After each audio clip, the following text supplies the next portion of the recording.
Salut la famille, et bienvenue sur notre chaîne. Aujourd'hui je vous fais le résumé complet de l'épisode 3 de Parfum de femme. Pour ne pas rater l'épisode 4, abonnez-vous à notre chaîne et activez la cloche de notification. Dans cet épisode, après avoir remis la télévision de Sébastien, lorsque Gaviota est rentrée dans la maison retrouver sa mère, les deux ont commencé à se discuter parce que Carmenza la reprochait de son mauvais comportement envers Sébastien et que cela pouvait leur attirer des ennuis. C'est donc en ce moment qu'elle a été choquée d'entendre Gaviota lui dire que Sébastien et elle se sont embrassés la nuit dernière. En trouvant Gaviota stressée en lui disant cela, Carmenza lui a demandé de se calmer et de tout raconter. Après avoir raconté à sa mère comment ce baiser est arrivé, Carmenza lui a donc fait comprendre qu'elle pense que Sébastien est une bonne personne et est juste un peu confus après la mort de son père Octavio et recherche donc une personne pour le réconforter. De son côté, Gaviota a compris que sa mère a raison et a donc partagé son point de vue. Par la suite, elle a commencé à dire à sa mère comment le corps réagit quand on est amoureuse. De son côté, au même moment, Sébastien était en quelque sorte tourmenté par ce qu'il ressentait déjà pour Gaviota. Le lendemain matin chez la famille Valero, Paola et sa sœur Marcela se plaignaient du fait qu'après sa mort, leur père Octavio a laissé tous ses biens uniquement aux garçons. Mais pour les calmer, leur mère tentait bien que mal de leur faire comprendre que c'est la tradition qui exige cela. Quelques instants après, Sébastien, Yvan et Bernardo leur ont rejoint à table. Comme toujours, Paola a fait des crises de colère, dues au fait que dans la famille, les filles sont un peu plus marginalisées.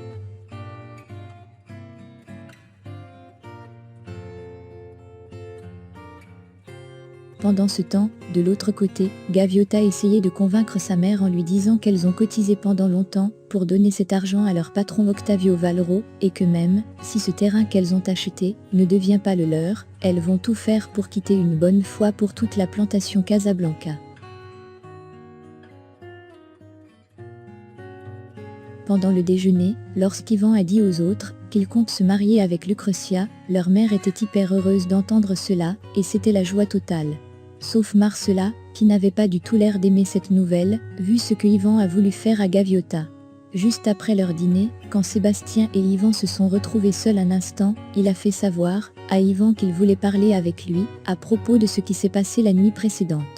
Pendant leur conversation, Yvan a attiré son attention sur le fait qu'il a défendu Gaviota comme si c'était sa petite amie.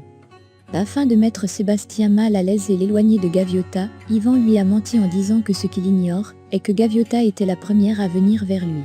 De son côté, quand Sébastien s'est mis à rire, Yvan s'est donc senti ridicule en lui demandant pourquoi il préfère croire à une employée qu'à son propre frère.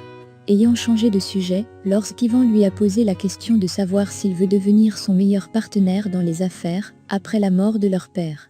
Sébastien était un peu surpris, mais il a fini par accepter, sans savoir que c'est un moyen pour Yvan de se débarrasser de lui. Après leur conversation, quand Yvan était sur le point de partir, Sébastien l'a retenu et lui a informé que Ravier l'a appelé parce qu'il voulait leur voir dans son bureau. Tout à coup, Yvan s'est un peu senti gêné par cela.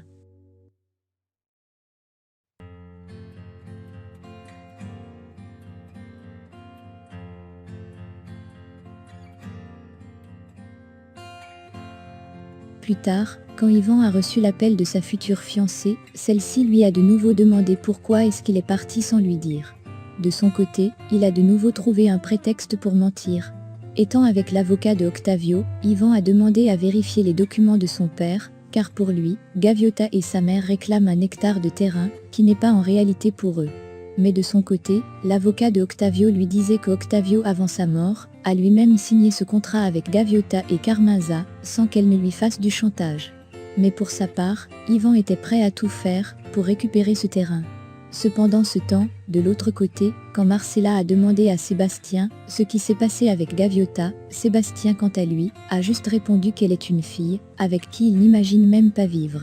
Au même moment, Yvan voulait à tout prix savoir s'il est possible d'annuler la vente de cet hectare de terrain à Gaviota et à sa mère. Mais lorsque l'avocat lui a dit que c'est impossible de rendre ce document invalide, il lui a donc proposé qu'ils peuvent plutôt vérifier les comptes bancaires de l'entreprise pour voir si c'est dans l'un de ces comptes que Gaviota et sa mère ont fait le dépôt d'argent ou si elles ont remis cet argent en main propre à Octavio. Ayant donc volé cet argent, Yvan l'a donc interrompu en disant que son père n'est jamais venu à la maison avec de l'argent en espèces sur lui. Ce qui est faux, car après la mort de Octavo, Yvan est allé dans son bureau et a volé cet argent que Gaviota et sa mère venaient d'acheter le terrain avec.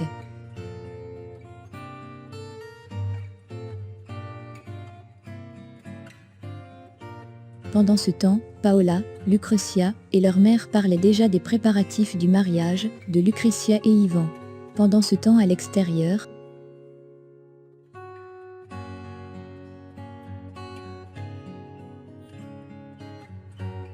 les employés revenaient chacune avec son café récolté pour la peser. En cours de route, lorsqu'Aurelio a informé Gaviota qu'il n'y aura le mariage de Yvan et de Lucretia dans peu de temps, celle-ci était un peu surprise. Une fois à l'intérieur, quand Sébastien est ensuite arrivé, ne voulant plus être proche de lui, Gaviota leur a fait comprendre que c'est sans doute la dernière fois qu'elle travaille, car sa mère et elle ont décidé de s'en aller.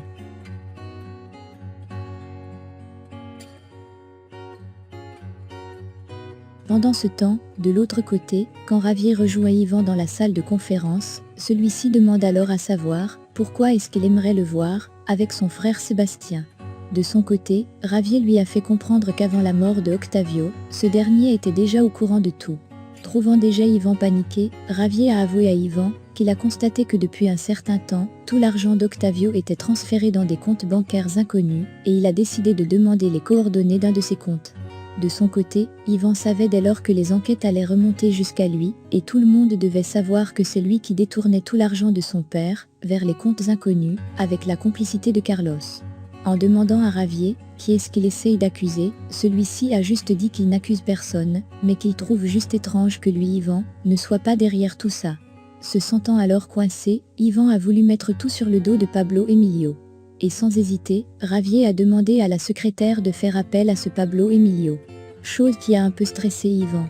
Cependant de l'autre côté, quand Carmenza a demandé à Gaviota ce qu'elle pense du mariage d'Yvan et de Lucretia, celle-ci s'est sentie désintéressée et a juste fait savoir à sa mère que si c'est le mariage d'Yvan, alors, elle ça ne la concerne pas et elle ne s'en préoccupe même pas. De plus, en demandant à Gaviota ce qu'elle pense, puisque Sébastien serait le partenaire des affaires avec Yvan, vu qu'il sera à présent loin d'elle, celle-ci a donc changé la conversation et s'est plutôt mise à parler du mariage de Yvan. Sentant sa fille un peu triste face à tout ce qui va arriver, Carmenza l'a donc pris dans ses bras pour la consoler. Entre-temps, de leur côté, la conversation était hyper tendue, car Yvan essayait de faire comprendre à Ravier qu'il n'est pas derrière la chute de l'entreprise de son père. De leur côté entre-temps, Gaviota et Carmenza retrouvent l'homme qui était présent le jour où elles ont signé leur contrat avec Octavio et lui demandent s'il peut les aider en leur donnant une copie de ce contrat. À cet effet, elles essayent de le convaincre en disant qu'il allait leur donner une copie ce jour, mais à cause de ce qui s'est passé, elles n'ont pas pu entrer en possession d'une copie de ce contrat qui font d'elles les propriétaires d'un hectare de terre. Mais malheureusement pour elles, ce monsieur leur a fait savoir que cette copie n'est plus en sa possession depuis, car Yvan Valero l'a récupérée, juste après le décès de Octavio Valero, et que c'est avec lui qu'elles devront en parler. De son côté, Carmenza était alors contente de savoir au moins que Yvan était déjà au courant de cet achat de terrain, et elle ignorait à cet effet qu'il était sur le point de détruire ce contrat. Au même moment,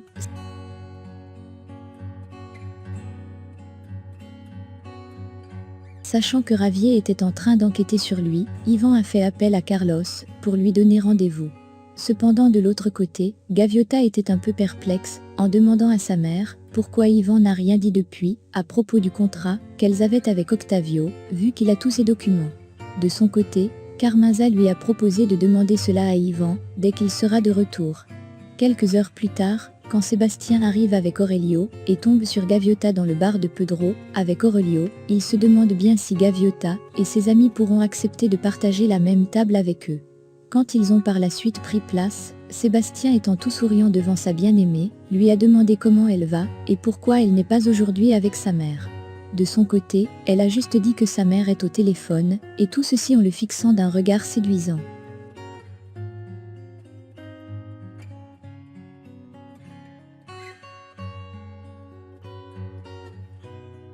Quelques instants après, elle leur a fait comprendre qu'elle s'en va chanter. Après son départ, Sébastien s'est rapproché de Aurelio et lui a demandé qui est cet homme assis sur l'autre table avec un habit jaune, car il le trouve un peu suspect. Au même moment, Gaviota avec sa magnifique voix a commencé à chanter. Sébastien ne pouvait s'empêcher de la contempler.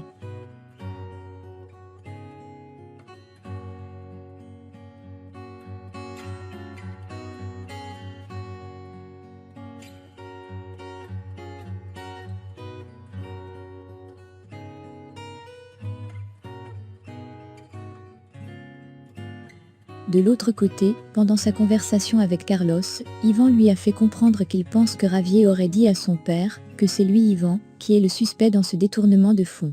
Et pour préserver son image, il a décidé de blâmer Pablo Emilio. Après avoir fini de chanter, les applaudissements ont retenti dans tout le bar. Par la suite, ils ont trinqué pour cela. À leur plus grande surprise, peu à peu, chacun est rentré puis, Sébastien et Gaviota se sont retrouvés tous les deux seuls sur la table. Lorsque celle-ci a proposé à Sébastien de danser un moment avec lui, il a fait savoir à Gaviota qu'il ne sait pas très bien danser, puis celle-ci lui a dit qu'elle va lui apprendre cela.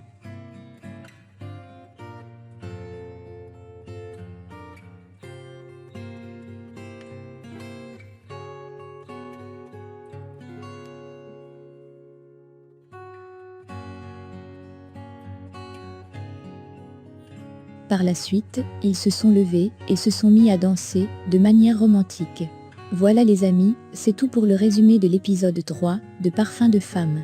Si vous avez aimé, alors, likez la vidéo, abonnez-vous à notre chaîne, et activez la cloche de notification, pour être informé sur l'épisode 4 prévu pour demain.